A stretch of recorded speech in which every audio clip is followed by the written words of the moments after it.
மஞ்சள் மங்களகரமான நிறம் அல்ல. மலமல்லுகிற தொழிலாளர்களுக்கு மஞ்சள் மங்களகரமான நிலம் அல்ல. அதை படிக்கிறேன்.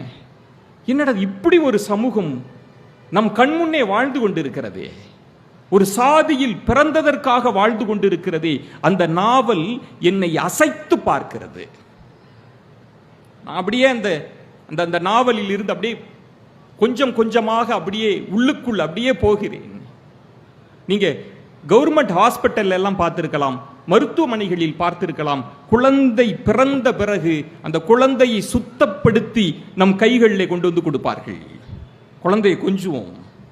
ஆனால் அந்த குழந்தை பிறப்பில் இருக்கக்கூடிய அதில் வெளியேறக்கூடிய கழிவுகள், கசடுகள், கவிச்சியும் சொல்லுவாங்க, அதையெல்லாம் யார் சுத்தப்படுத்துவது என்றேனும் ஒரு நாள் நம்ம யோசிச்சிருக்கிறோமா? ஒரு நாவல் என்னை புரிய வைக்கிறது.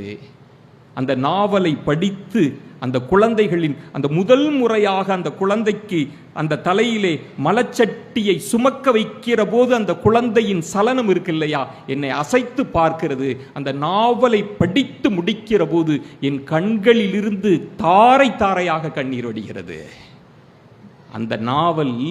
அந்த நாவலுக்காக மட்டுமல்ல, அந்த உருண்டோடிய கண்ணீர் அன்றைக்கு சென்ட்ரல் ரயில் நிலையத்தில் அருவருப்போடு வந்தேன் இல்லையா, அந்த மூதாட்டியின் கால்களை என் கண்ணீர் கழுவியது. என் கால்கள், நான் அந்த கால்களை வணங்குகிறேன். ஒரு நாவல் உங்களை அசைச்சு பார்க்கும். இப்படி ஒரு வாழ்க்கை இருக்கா? என் மனது விசாலம் அடைகிறது. இப்படி ஒரு சமூகம் இருக்கிறதா?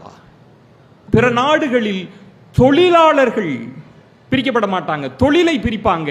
ஆனால் நம் சமூகத்தில், நம் நாட்டில் தொழிலாளர்களை சாதியின் பெயரால் பிரித்திருக்கிறோம்.